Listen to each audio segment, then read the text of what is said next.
ভাই নারী নিয়ে ফুর্তি করেছে, বাংলাদেশের গণতন্ত্রকে হত্যা করেছে, বাংলাদেশের স্বৈরতন্ত্র কায়েম করেছে। সেই এরশাদের জাতীয় পার্টি বাংলাদেশে কিভাবে 90-এর পরে রাজনীতিতে পুনর্বাসিত হলো, এর দায় রাজনৈতিক দলগুলোকে নিতে হবে। সেই সময়কার নেতৃত্ব ভুল করেছে। 24 পরবর্তী সময়ে আমরা যারা গণঅভ্যুত্থানের প্রেক্ষাপট তৈরি করেছি, নেতৃত্ব দিয়েছি, আমরা জাতীয় পার্টিকে বাংলাদেশে রাজনীতি করতে দিব না।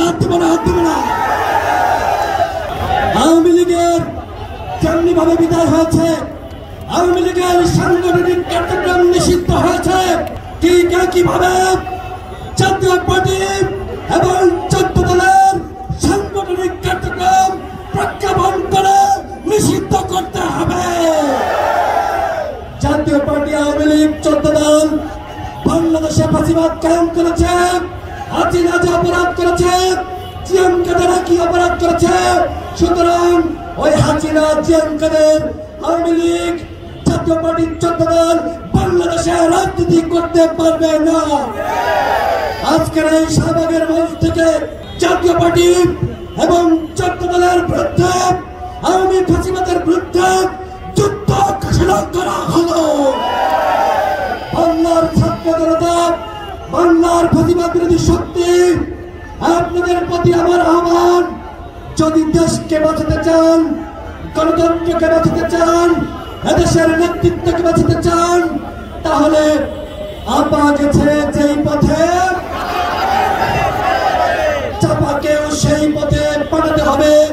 আজকের এই সমাবেশে যে সকল জাতীয় নেতৃবৃন্দ উপস্থিত হয়েছেন, আমরা সবাই হাতে হাত ধরে আমরা যে একতাবদ্ধ হয়েছি, পুরো জাতিকে আমরা দেখাতে চাই।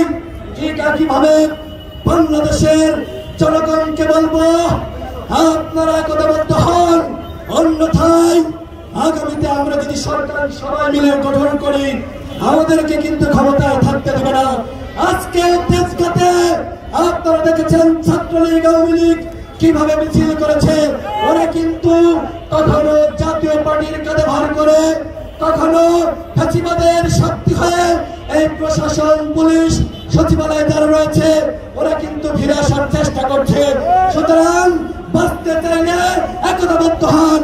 আজকে আমরা সবাই দাঁড়াবো, হাতে হাত রেখে শপথ করবো, ফাঁসিবাদের ঠিকানা এই বাংলায় হবে না।